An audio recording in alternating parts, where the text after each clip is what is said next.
Discover Help presents Stress-Free Living with Ray Samich and Mr. Stress-Free Ratanjit S. Sandhi. This audio program is an unscripted and unrehearsed conversation between Ray and Ratanjit. It is shared with you in hope of adding value to your life. We encourage you to listen to this program in its entirety to receive the full impact of its message. Sit back, relax, open your heart, mind, and soul to this edition of Stress-Free Living.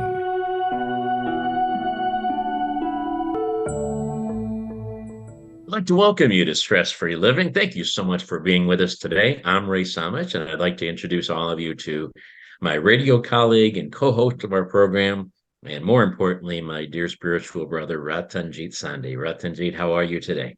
Wonderful, Ray. How are you?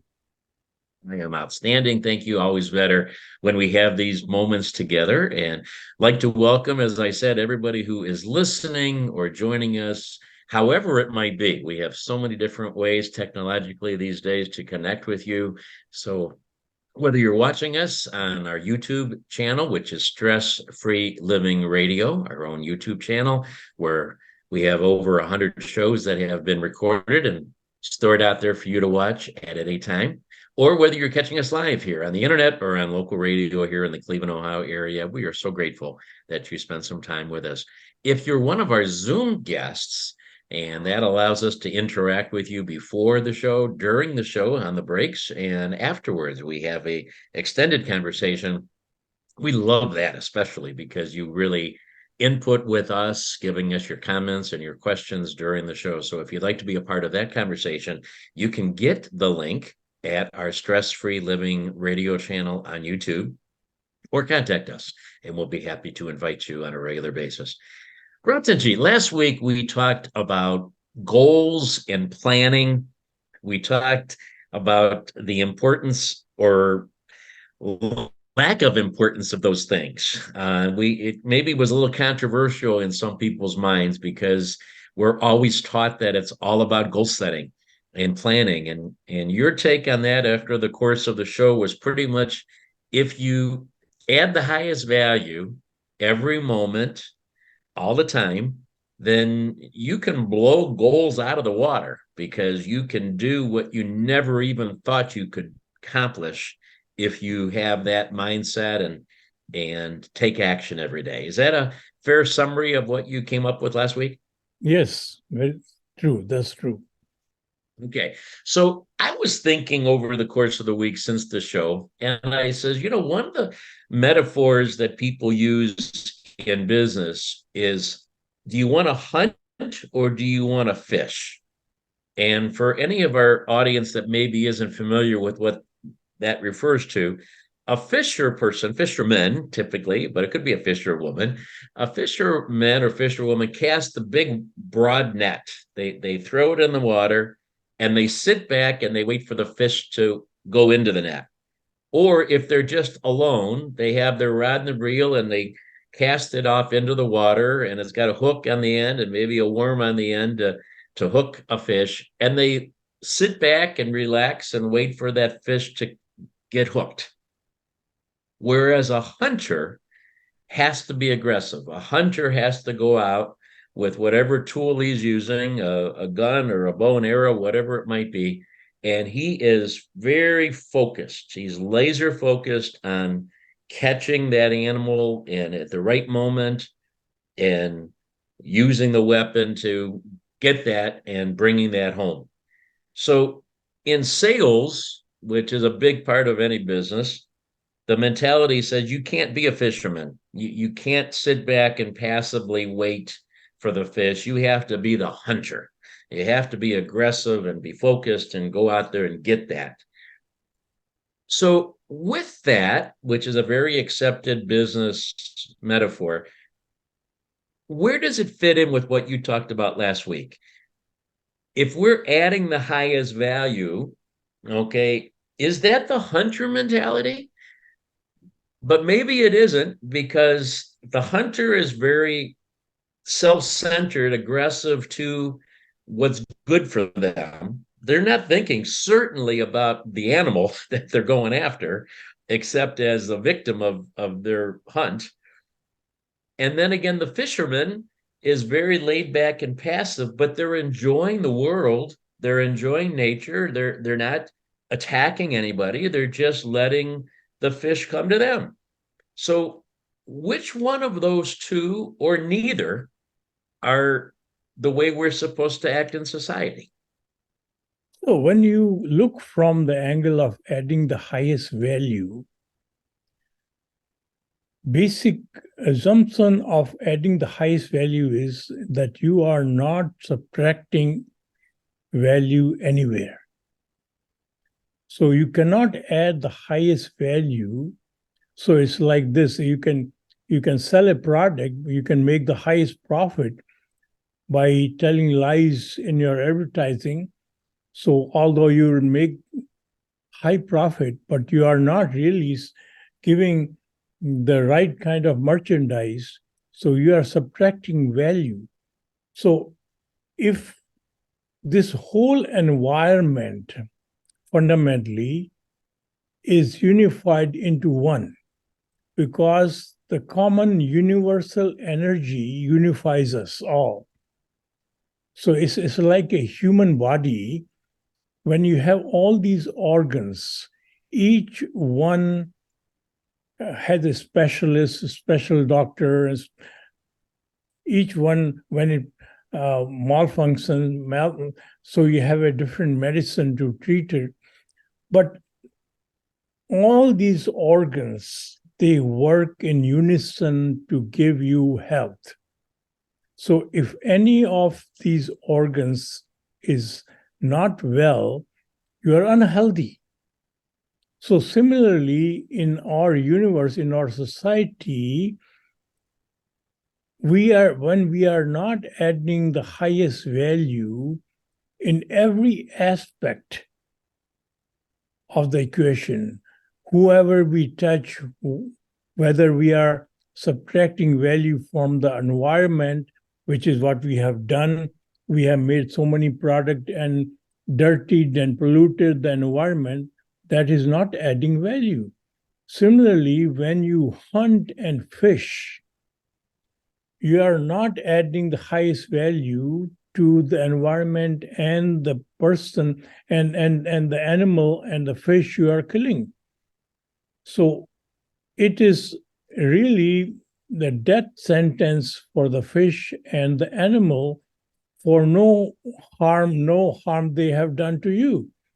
So although it is giving you joy, pleasure, and meat and fish to eat, so you are adding highest value to yourself exclusively without adding the highest value to the environment and everybody concerned, right?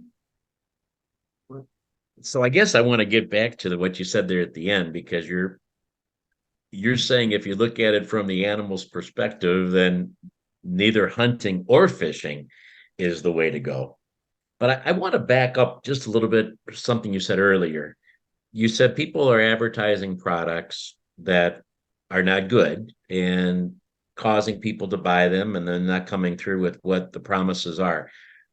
You've touched me in an area that I've had a lot of experience with advertising. And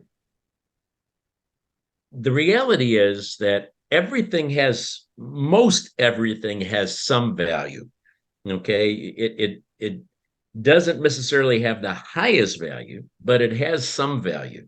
So, you can go to a doctor and get well. I'm just being broad-based example. Or you can take this vitamin and it will help you. Or you could take this bottle that has multiple vitamins and nutrients and it'll probably help you more. There's 3 different paths, and there could be 53, but I'm just laying out 3 paths. So I could be the advertiser and advertise the doctor. I could advertise the pill that has 1 vitamin in it, or I can advertise the pill that has 10 vitamins in it. All of those add value. All of those are better than being sick. Okay. Is it really realistic that we can always add the absolute highest value? I mean, what is the highest value? All 3 of those are good.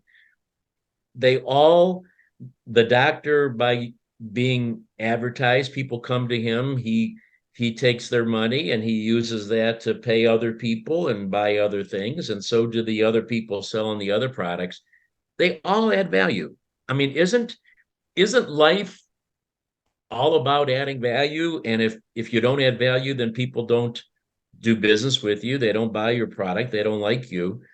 I mean, how is it possible in the world to always take it to that absolute highest level?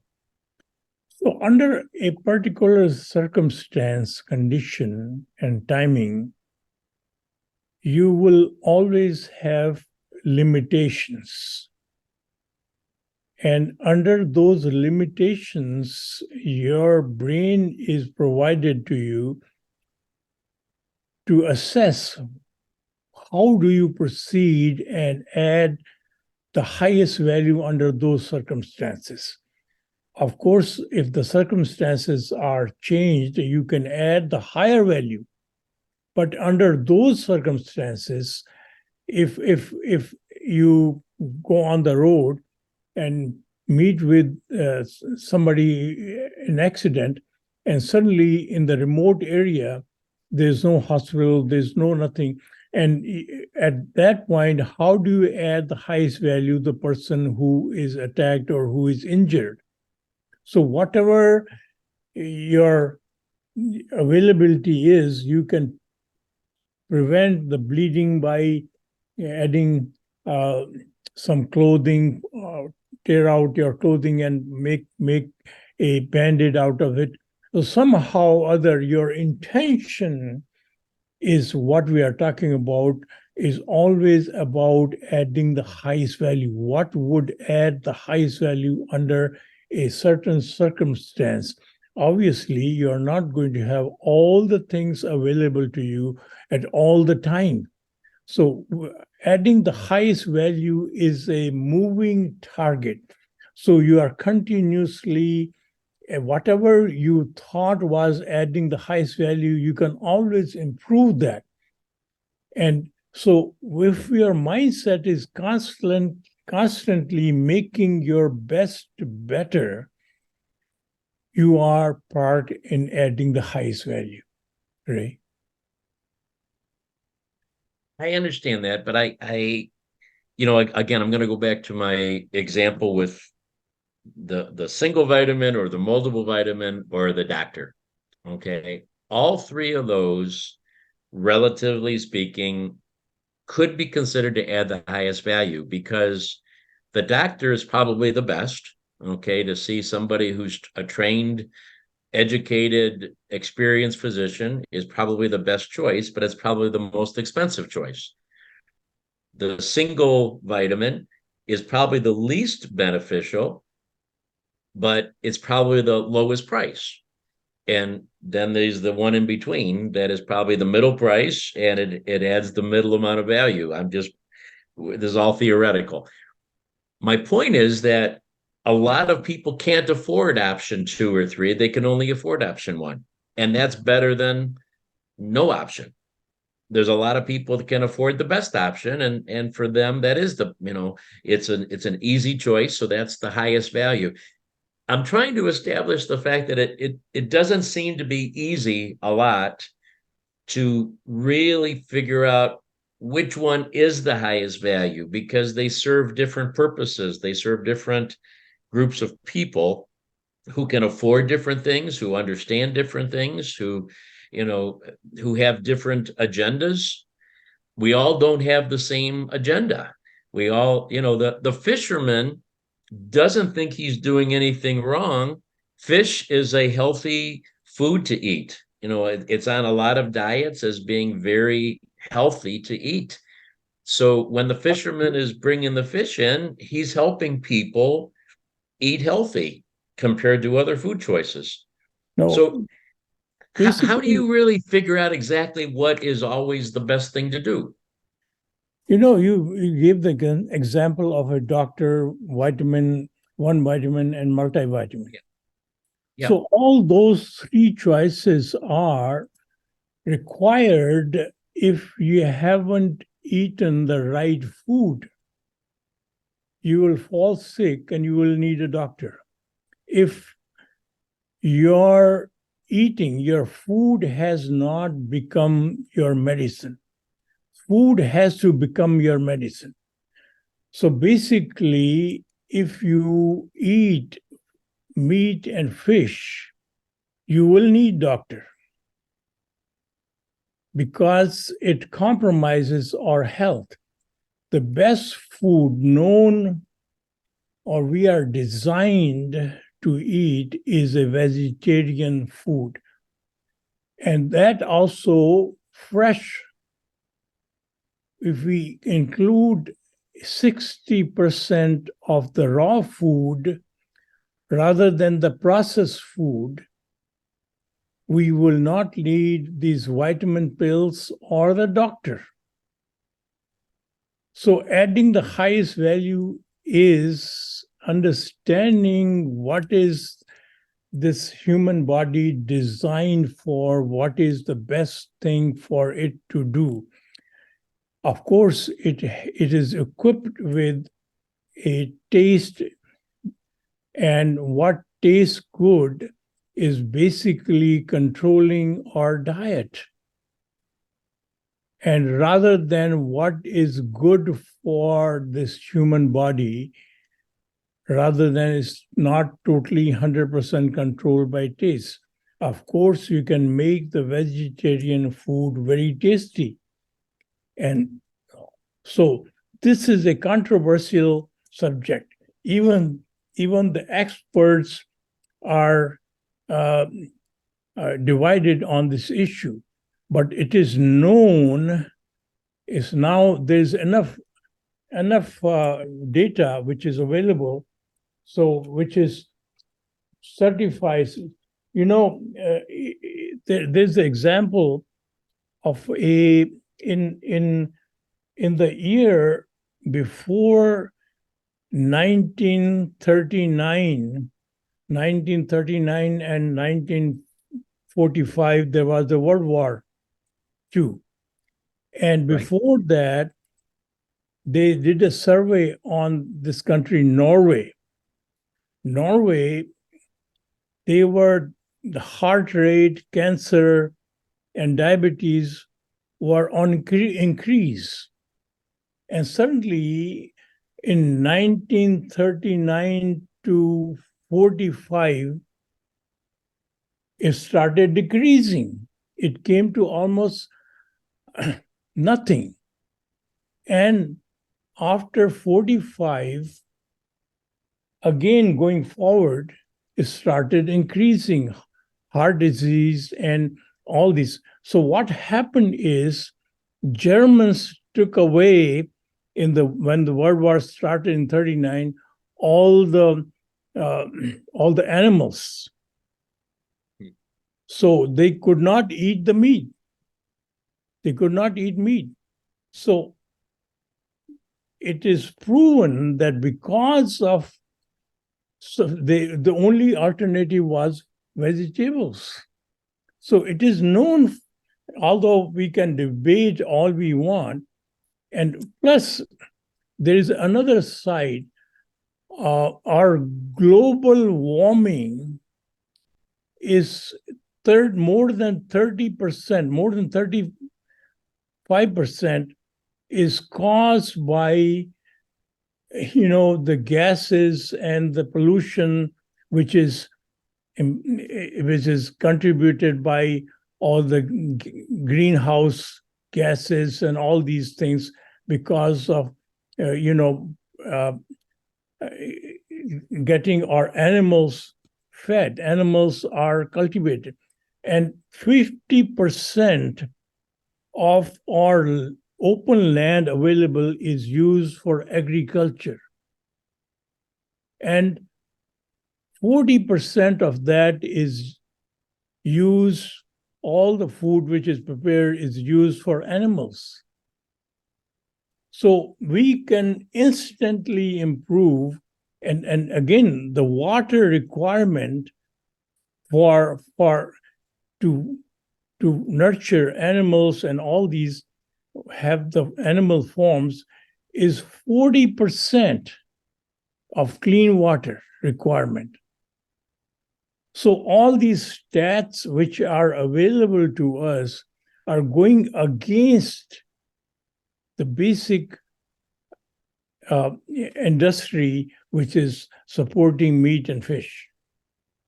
Right. Right. So we're going to take a break. I want to come back and talk about everything you just said and see where this fits into this conversation here today. And we will address some of those last points. I would love to do it right this moment, but we need to take a quick break. This is Stress-Free Living. Ray and Ratanjit with you. Please stay with us. Okay, we have 90 quick seconds here.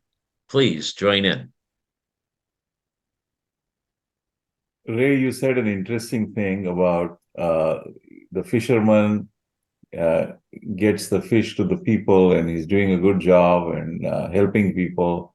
When you look at the totality of things, like Bhai Saab talks about oneness, if you expand your frame into one, then you realize that it's helping people, but it's not helping the fish.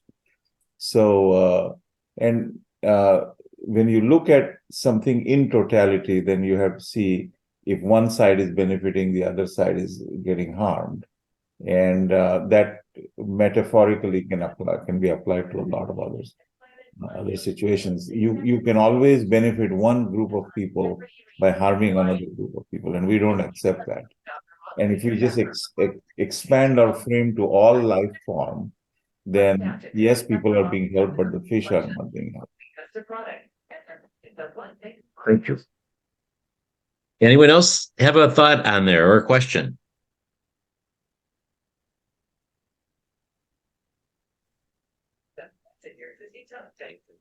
Guess we're on our own, Ratanjit. Thank you for your input here. We're getting a little controversial on this show, Ratanjit. We may get some angry mail. I don't call it hate mail. That would be mean. But some angry mail.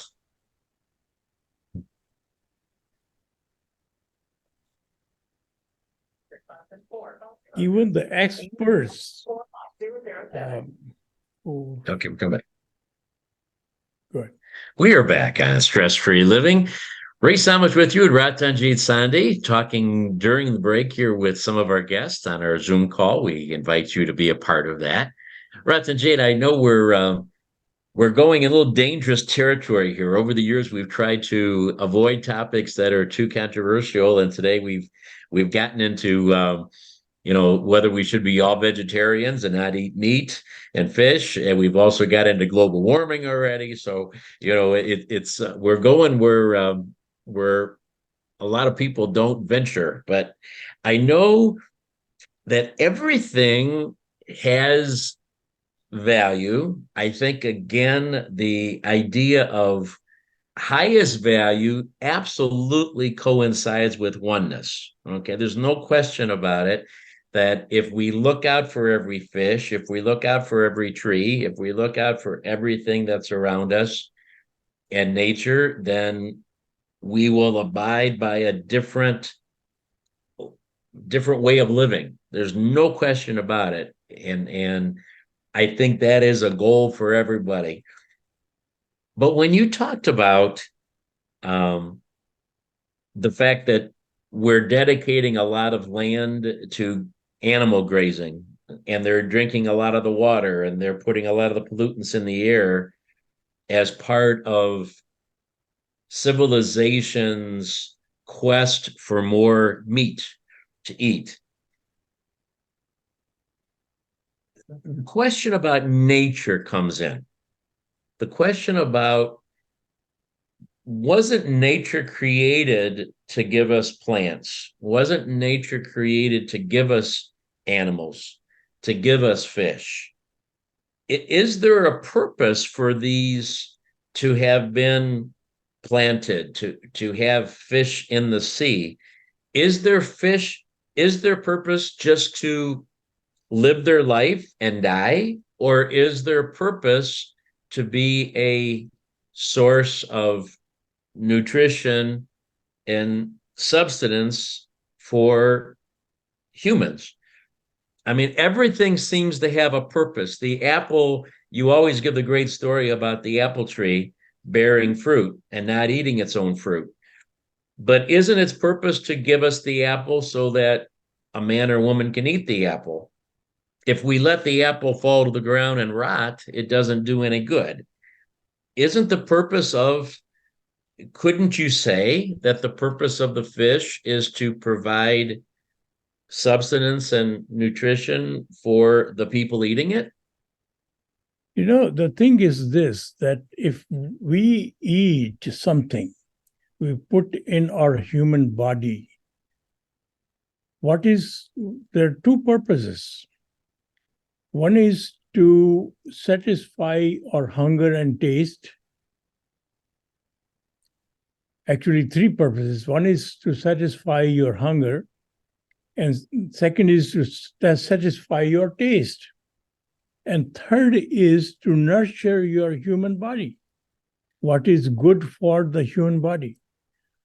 So even if we forget, if these animals, if you are saying that they were created for you, and whatever the case is, supposing we find a way to kill the animals without any pain or any suffering,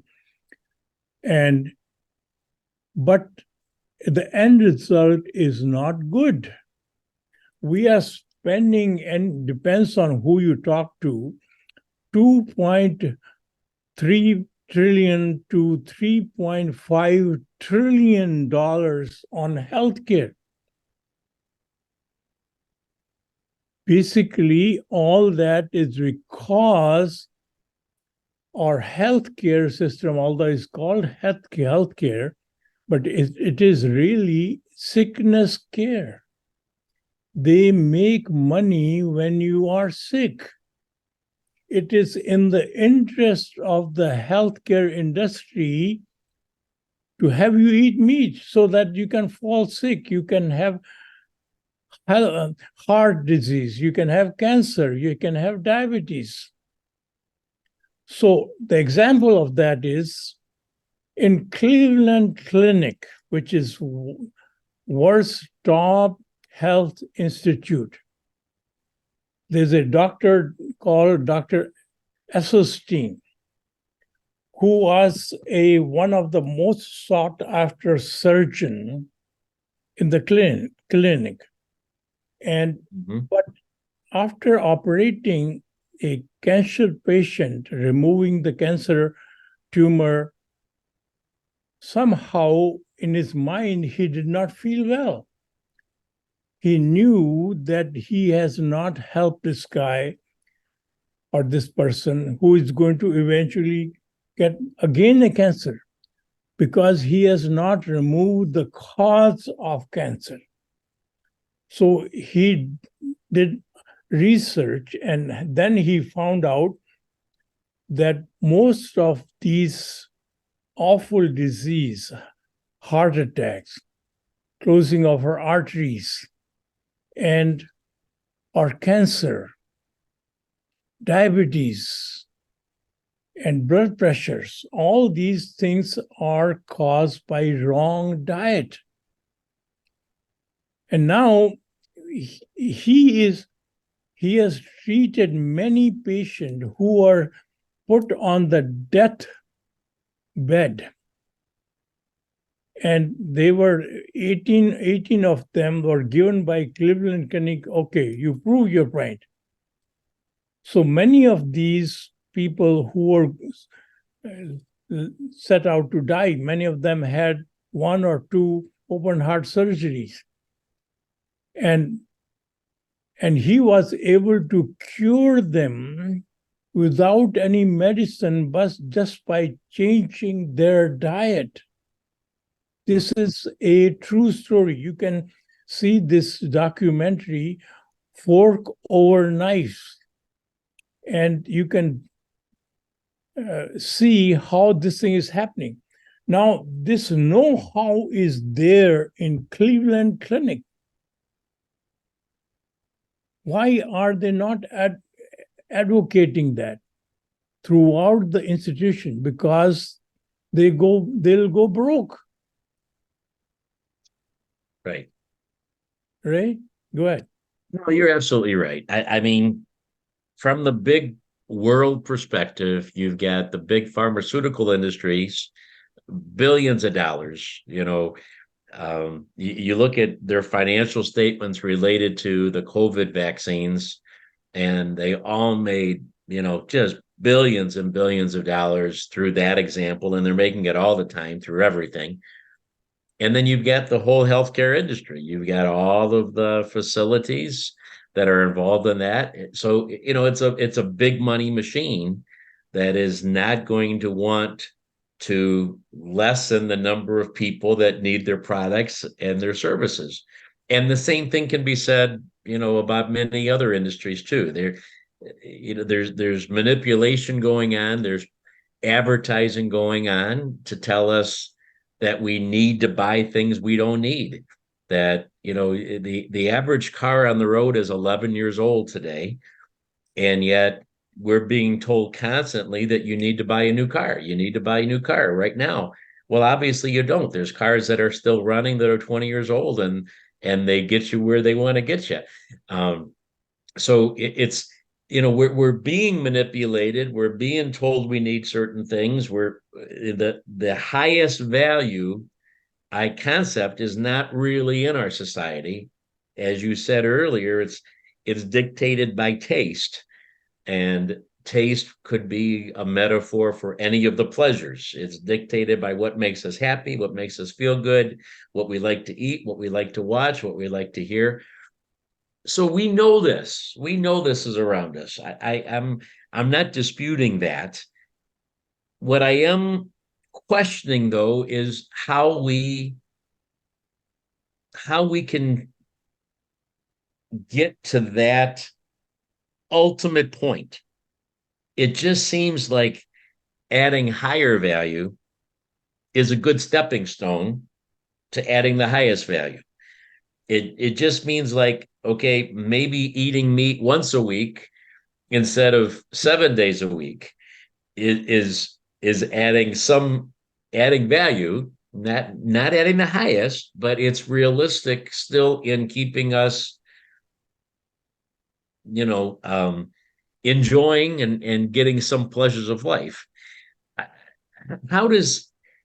Can you do it? Can you do it some ways, but not do it all? Can you fish instead of hunt, instead of saying you can't fish or hunt? Again, are you on the path of adding the highest value or no? Your purpose of your inner peace, your euphoria within you only happens through adding the highest value. Adding the highest value is like, you can never reach perfection. You can reach excellent. One excellent is become very quickly obsolete until you upgrade it to next excellent. So industry is success lies in making your best better. If you can't, in that sense, your competition is your last best, not your competition, your competitor. You're basically, if you are on the path of making your best better, there are two interviews which are very revealing. One was a typical US CEO, and other one was a CEO of a Japanese company. This was, I remember it was on television or somewhere. I don't remember the date and time. So, so the question was asked about what do you do? So the American guy showed that we make this gadget. This is what we make, and this is the best in the industry. This does that, and all those great things. We are the best in the industry. So then the same question was asked to Japanese company. So Japanese CEO said, yeah, this is the gadget we make, but this has this limitation, and we are working on improving that. We are increasing the efficiency, we are lowering the costs, we are doing all these things.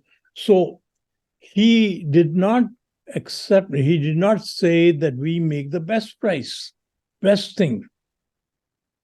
So the mindset of a Japanese company was to improve their best. Mindset of an American company was to produce their best and stop it there. I have produced already the best. What can I do? So you are not thinking of improving your best better. So this mentality showed up. Remember when biggest company, General Motors, filed for bankruptcy? Because they made beautiful car, but they thought they made the best. Whereas the Japanese companies, Toyotas and Hondas and these people, initially they were discounted by General Motors. Oh, they are little toys. They cannot compete with us. We have the biggest budget. We have the biggest marketing. So as a consequence, these Japanese companies were able to beat the mindset of this is the best versus the mindset of we are going to make our best better. Right? Very powerful. I mean, those examples that you've shared again and before, I mean, they do point out the value, the unmistakable value of and importance of adding the highest value. There's no dispute for that, and I hope nothing that I'm saying today, is taken as a contradiction of that. Adding the highest value is the best plan. That's a path. That's not a best destination. path. Okay, That's it's the best path. But I'm gonna, every once in a while people see me drink a cup of coffee. I want to use this as an example. When I started drinking coffee, it was so white because I put more cream in it and I put sugar in it, and it was like drinking a candy bar. Okay. Today I've offset that just a little bit of milk and no sugar whatsoever, no sweetener. However, and I really enjoy it. It really gives me a boost. The caffeine gives me a boost, and I do like the taste. But I know coffee isn't necessarily good for you. And I know that even the little bit of milk in there probably isn't a good thing for me, but I enjoy it. Okay. Am I being, is that an aspect of what I do at this point? It's not as bad as it used to be with lots of sugar and lots of cream. But is that still something that you're advocating I give up? I should not even do this because in order to add the highest value to my body, this is something that I enjoy, but I shouldn't have. I'm just trying to understand how far we have to take this adding the highest value. Supposing you are given, in our society, there's a law. So you can only buy one car in your lifetime. That's it. Okay. So now you are going to learn how to take care of this car so that it can last you the lifelong. You're not going to abuse it. You're going to use the right things in it, right oil, right things, right gasoline, and service it on the right time. So now what we have in our body is a vehicle. Is given to us to operate while we are alive on this earth. So body is not you. Body is given to you as a vehicle, but you cannot trade that and get a new body. So it is only one body which is given to you.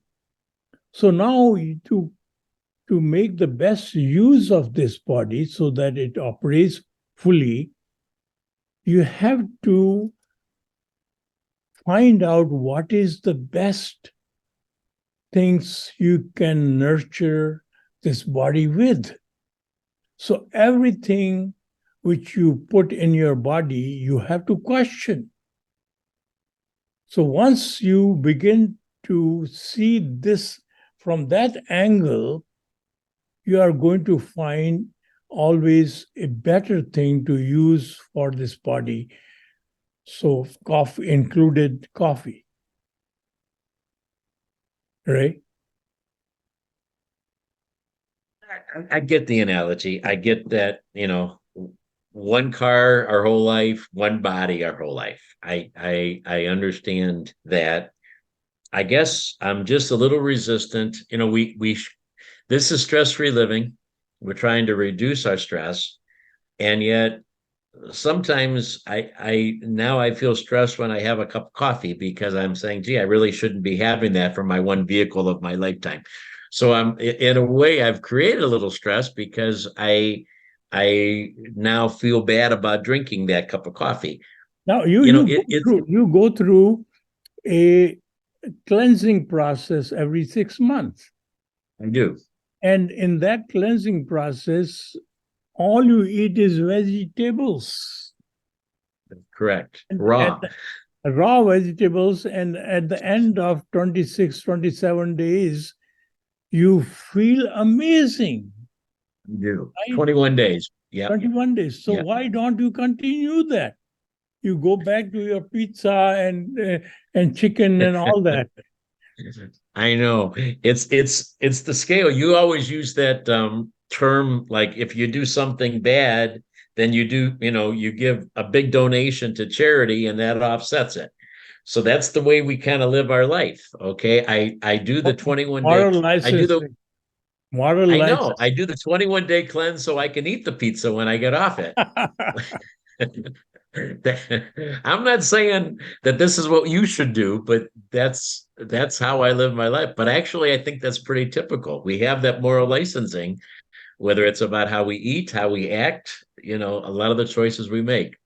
And let's wrap this all up into a tight little box and put a bow on it when we come back. This is Stress-Free Living. I still have some questions. And Ratanjit, I hope that you have the answers here that I can understand when we come back. We'll be here in just a moment. All right, everybody. I'm being brutally honest here. I'm far from perfect. Who has some thoughts? Ray, I appreciate your vulnerability. And I'll tell you, as a 2-time breast cancer survivor, when I was diagnosed, I immediately started juicing and I eliminated meat. And I was, it was very extreme and I was scared. And as someone in recovery, everybody around me were not following those practices, and like habits were very, very strong I gradually went back to not being so disciplined with my diet. But I do remember the Forks Over Knives documentary. I think I'm going to watch it again. Thank you, Ratanjit. And, it's the enrollment of everybody around me to buy into this shift in our health and how we frame what we're consuming. So thank you for the conversation. Yeah, thank you. Darshan? Please go ahead. Ray, you made an interesting comment that now that I'm not going to have coffee, I'm going to have stress. But if you really thought that you are harming your one body for this life by drinking coffee, you would have less stress by giving it up. You see how you can adjust it, and you also said I enjoy it. So who is enjoying it? Your tongue is not enjoying it. Your mind is enjoying it. So I think that the challenge here, and this is what, whether the kid who got the best grades in our classes or people who do well, I feel, I'm just taking off on what Ratanjit said, that you have to train your mind to like things that are good for you and dislike things that are not good for you. And because I like. We are back on Stress Free Living, having wonderful conversations as we do during the breaks, but unfortunately, we have to come back to our live audience here. So I apologize for cutting us off there during that break. Ratanjit, though, I'm going to actually build on what one of our wonderful Zoom guests just said. Is it a matter of just changing our mindset? I mean, is that what it really comes down to? Is that we go into these habits. You always talk about habits because our mind tells us to do that. Our mind tells us that we enjoy eating meat. We enjoy drinking coffee. We enjoy, sitting around watching television instead of doing something active. We enjoy not exercising until we do exercise and we realize that we feel good. We enjoy eating meat until we eat raw vegetables like I do on the program and I feel invigorated. Is it just that easy that we just have to say, change the way you think, wake yourself up, shake yourself up and start forming good habits? I mean, that seems, I know it's not easy to do. I'm not saying it's an easy choice to stop eating meat, for example, but is that what it just comes down to? We just tell our mind to do it and then change the habit? What happens is, supposing you are an athlete in school and suddenly you started swimming and you enjoyed it. But then somebody asks you to join or participate in competition and you got the first prize. Now the coach says, gosh, you are a material for us to take you to Olympics. But I have to put in some discipline with you. So suddenly the eating habits and living habits and getting up and doing exercise routine is very grueling. Routine was given to this kid. And this kid enjoyed the routine in the anticipation of winning a gold medal. Mm-hmm. So now, instead of that gold medal only once a while, you get a gold medal every time you add the highest value. So when you are going to go on the path of adding the highest value, you cannot add the highest value with your body being compromised, your brain being compromised.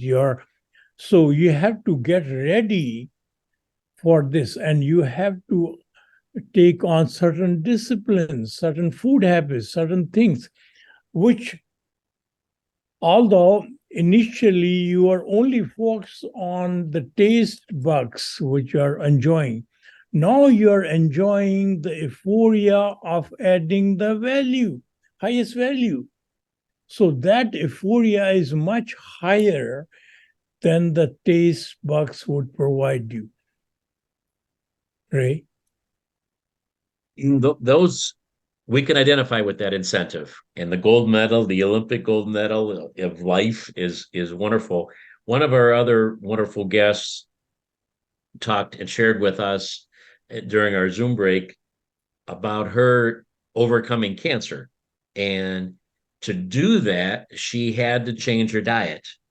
And she was doing vegetables and juicing, and it all was part of her plan to, thank God, regain her health.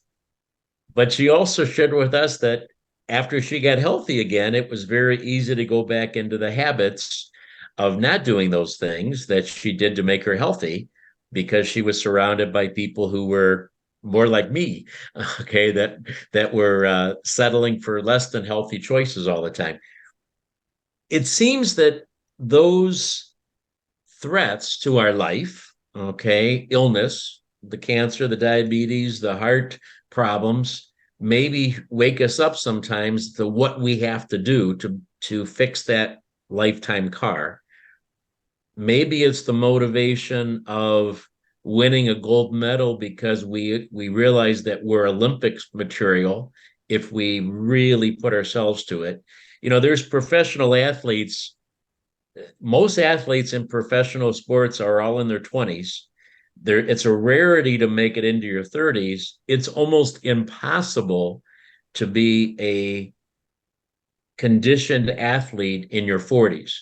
And yet, when that happens and they interview them, they find that they are meticulous in their diet. They are meticulous in their day-to-day activities, that everything is exactly organized, diligent for the maximum benefit to their body. And that's how they've been able to still be a performer at 40. So when we see all of this around us, we know what you say is true, Ratanjit. We know that if we get cancer, we're suddenly going to eat healthier. That we know that when we want to get the gold medal, we're going to eat healthier. The hard part, though, is, for on a day-to-day basis to sustain this, to always want to do the very best and be the best day in and day out. And I guess, it's just a matter of creating those habits and following this path. I wish there was an easier way to develop these habits. It's basically when we start our journey, when we are 3 years, 5 years, 6 years, 7 years. So basically, this thought of adding the highest value is never talked about. No. All we are talking about is be something, become successful. And the success means at any cost acquire wealth and fame. And so our entire mission we are put on as a young adult is wrong. When we teach them how to add the highest value in everything they do, obviously they far exceed the success otherwise they would achieve. They would be more famous than they can ever imagine. So all these things, we have to correct them because our character, the core character, which lives our entire life, is formed before the age of 6. If character is embedded in fear and greed, imagine what kind of person that would be. So if your character is embedded in security and in euphoria of adding the highest value, what kind of citizens we would have in our society. So basically, we have to change our education system. We have to, we are talking about capitalism. Capitalism, given a mindset, is followed by a person who is insecure and ego-filled, is going to create very lopsided world. Whereas the capitalism, which is embedded in security and adding the highest value, is going to upgrade our whole society. Right? Well, the mindset and the habits, I think we've just talked it through today. it takes a commitment. It takes an understanding. It starts with an education and awareness, which hopefully you have done here again today. And we appreciate, Ratanjit, your sharing of these thoughts as we move towards this goal, not only for us, but for everybody around the world to make this truly a better place. Thank you for sharing your thoughts, your wisdom, and your love with us. Thank you to our Zoom guests and all of you, wherever you may be. We hope that we have added value to your life. Remember, we're all playing the same game. Have a great day. We'll talk to you again soon. All right, we are clear.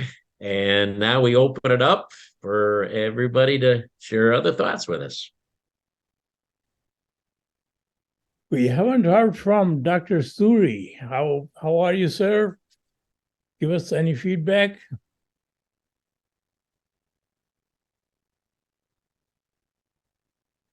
Well, maybe we put him to sleep. Maybe he stepped away for a moment. Anyone else want to share a thought? I think you said that I know what you're saying is true. We see this all around. I think I know this, and that's where one of the things that Bhai Saab said that stuck with me is that we don't live our knowledge, we live our habits. So I think we have to understand the limited capacity of knowledge to help us. Diabetics know that they should not eat sweets, and smokers know that they should not smoke. So it's a struggle that is a lifelong struggle. You know, I struggle every day. But what I find it, you know that Ratanjit is a chemistry expert. So there is something called Le Chatelier's principle in chemistry, which says that if you change one thing in a chemical reaction, the entire chemical reaction acts to nullify its effect. And what that means is that if you just want to change one thing in your life, like quitting smoking, but your entire environment is the same, nothing else changes, then the entire environment conspires to nullify the effect of your motivation. So it seems to me that you have to change everything. You may have to change your company, or change the people you hang out with, if you're really serious about a significant change. Because if everybody is eating meat around you, then it's very easy to fall into that. Well, you heard Kim's comment. That's what she said. The people she were with were not doing what she was doing to get healthy, and she ended up doing the things they were doing instead of doing the things that she knew she should do. So that's to your point. Ratanjit, can you do one step at a time? Can you make one change at a time, or is it has to be revolutionary? Does it have to be all or nothing? We act these things based on our core character. Core character is generally by defect. Growing up 6 years of age, it gets embedded into fear, greed, and ego. Some have more fear. They start worrying. There are people who constantly worry. They're more embedded in fear. There are people who are constantly get angry. They're embedded in their ego, more in ego. So these things, once you change that, gets embedded in the real you, which is free of fear, greed, and ego. And this human body is full of fear, greed, and ego. So if you are considering yourself as the human body, you will live with this scenario all your life. You are going to fight all your life. Once you change this, create this habit of thinking in terms of your true self. So again, I mentioned in many of those shows, creating a habit of living in oneness. And how do you do that? Is you get up in the morning and stand in front of a mirror and see this human body, amazing things it can do. And then realize that this is a gift given to you, not you. You are not this human body. This human body is gifted to you. So your mindset constantly now thinks going further that you are not the human body, you are which enlivens this human body. When you look into your eyes, you see enlivening force, which is enlivening this human body. And this exercise must be done every day, and which is instead of doing your praying, God giving me this. So when you separate this divine power from you, neither God remains nor you. So this is what our religions, organized religions, have taught us, to separate God from us. God and you cannot coexist. They unify, they can only exist in unification. So the God in you, which is enlivening you, is the God, is the supreme power, not the God outside of you. So this fundamental change has to be brought in us.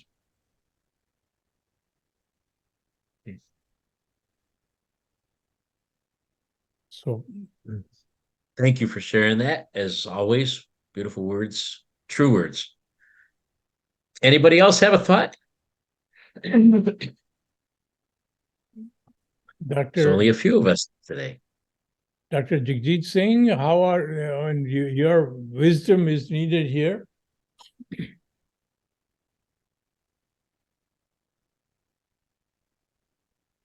No, they're oh, here he is. I don't know, perhaps stepped away. Maybe we can ask them to unmute. Thank you. I don't know. I think we're on our own here. Yeah, Oh, there we go. everything is fine. No problem. Everything is yeah, I was in trouble with the mic.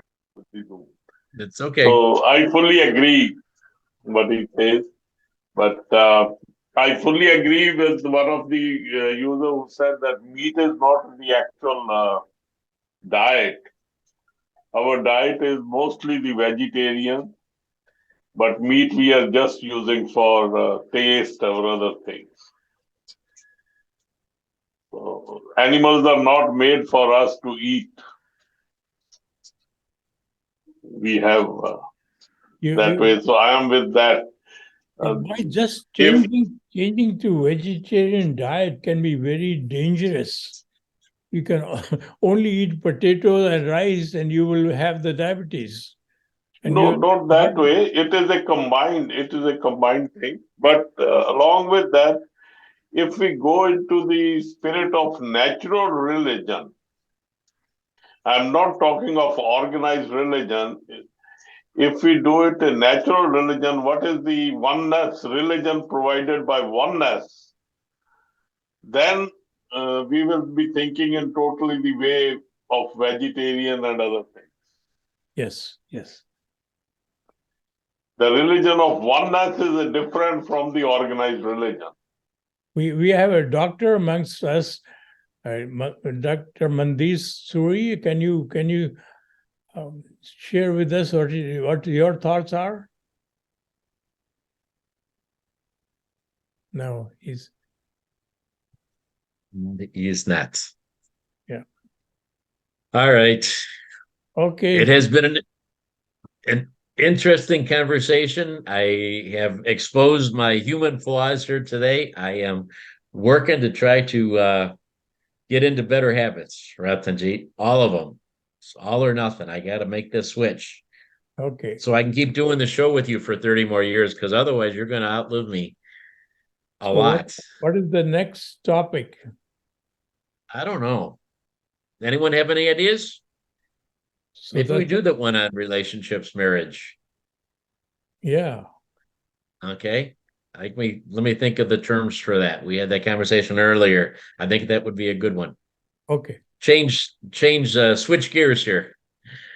Yeah, I All right, think everybody. Thank you so very much for sharing your thoughts and your time with us today. We appreciate it.